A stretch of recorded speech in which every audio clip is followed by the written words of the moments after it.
Salam sejahtera buat kita semua. Bagi para pendengar sekalian yang menonton video ini, saya ingin membagi sesuatu buat saudara-saudara bahwa bagaimana kita hidup berkenan di hadapan Tuhan. Jadi kita sebagai orang Kristen itu bukan hanya kita beragama Kristen atau disebut Kristen agamawi, tetapi bagaimana cara hidup kita supaya kita itu berkenan kepada Tuhan.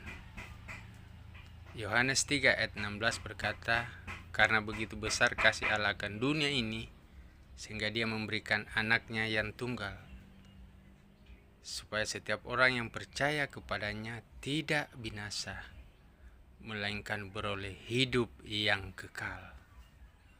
Kata hidup di sini, kata lain daripada kata hidup adalah menerima hayat yang kekal. Jadi kapan kita menerima hayat Kristus, supaya kita itu berkenan di hadapan Tuhan, sehingga kita menjadi orang Kristen yang menjadi terang, menjadi garam di tengah-tengah kehidupan dunia yang semakin jahat, semakin gelap ini. Karena di dalam Yesaya pasal 64 yang pertama berkata, "Bangkitlah menjadi terang, teranglah. Bangkitlah dan menjadi terang."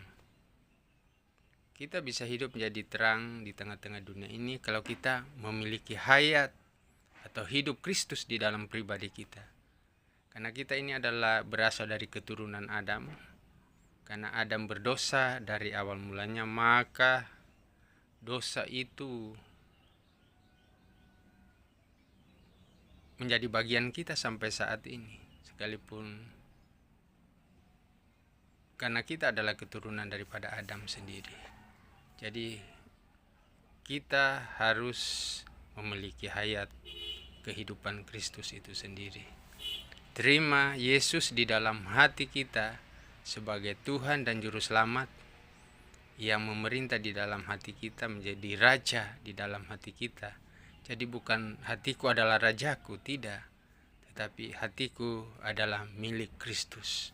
Maka pada saat kita menerima Dia sebagai Tuhan dan Juru Selamat di dalam hati kita, maka Roh Kudus itu akan sejak saat itu Roh Kudus akan beroperasi di dalam hati kita.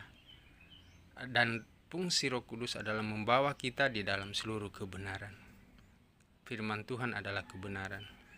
Jadi kenapa banyak orang Kristen yang hidupnya